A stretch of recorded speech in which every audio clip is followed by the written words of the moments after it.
After 9 years of this NDP Liberal Prime Minister's taxes, debt, inflation, and promises, Canadians are hungry. Literally, according to the Food Banks Canada report, 50% of Canadians say they're worse off than a year ago. 25% are in food insecurity, and a quarter of young adults went to a food bank in 3 months alone this year. Why is it that Canadians who can't feed themselves have to keep feeding his morbidly obese government? The Right Honourable Prime Minister. Speaker, it would be slightly more credible to hear the Conservatives concerned about the challenges Canadians are facing if they hadn't stood and voted against more spaces in childcare, voted against our dental care program that 2 million seniors have signed up for and has now delivered close to 100,000 dental appointments for seniors in just 22 days, Mr. Speaker.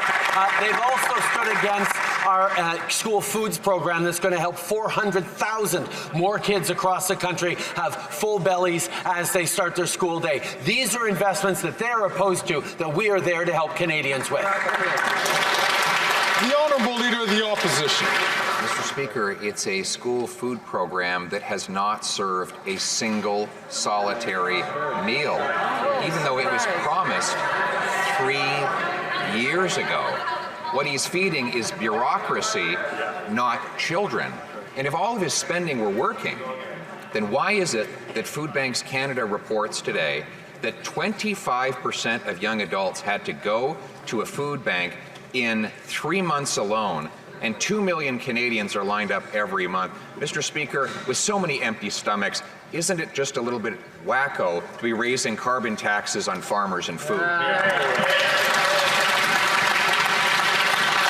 The Right Honourable Prime Minister. Mr. Speaker, we announced the National Food School program in the budget, and just after question period today, the Conservatives have an opportunity to vote in favour of that National School Food program and other initiatives that are going to help hundreds of thousands of kids across this country, and indeed millions of Canadians with the high cost of living. But he's going to stand there and vote against it, Mr. Speaker, to prevent it from delivering the help Canadians need. We will keep going on delivering support for Canadians, and we will keep going on putting more money in the pockets of 8 out of 10 Canadians with our price on pollution that supports Canadian families and successfully fights climate change. Hear, hear. The Honourable Leader of the Opposition.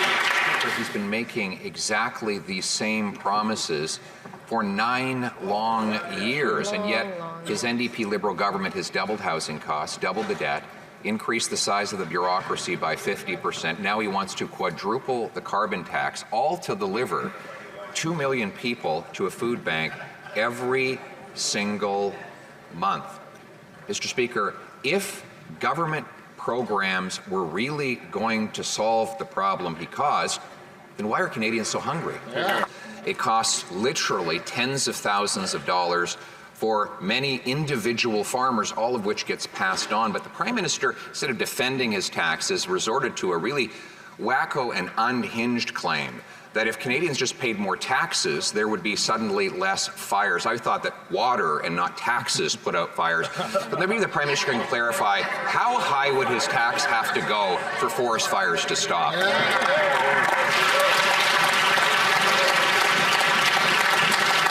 The Right Honourable Prime Minister. Mr. Speaker, Canadians are facing the impacts of the extreme weather events that come from climate change that are unfortunately getting worse and worse every year. That is why our government from 2015 onwards has stepped up in the fight against climate change, because not only are we reducing Canada's emissions to the lowest level outside the pandemic in 25 years, but we're also stepping up in the jobs and technological innovations that the world needs to successfully fight climate change. We will continue to fight climate change, Mr. Speaker, and put more money in people's pockets while he sits with his arms crossed and no plan. The Honourable Leader of the Opposition. He didn't answer my question. Now he says that his taxes are going to make Canada a high-tech wonderland. Before, his claim was that it was going to stop forest fires. It's him that made the link, not me. Obviously, I think the link between the two is absolutely ridiculous because his tax is not an environmental plan. It's a money collecting plan. It's a plan of government greed. So I'll ask the question again. He wants to hike the tax to 61 cents a litre. If it gets to that high and people are all starving in the streets, will that stop the forest fires? The Right Honourable Prime Minister. Mr. Speaker, in the Leader of the Opposition's desire to make clever rhetorical points, he actually completely ignores the basic facts. The price on pollution is revenue neutral for the federal government. That means the money that comes in for the price on pollution, for the carbon tax, gets returned to the jurisdictions, and is why the Parliamentary Budget Officer found 8 out of 10 Canadian families in jurisdictions where the carbon price applies do better with the Canada carbon rebate that comes in 4 times a year than the price on pollution costs them. That's a plan to fight climate change and put money in people's pockets.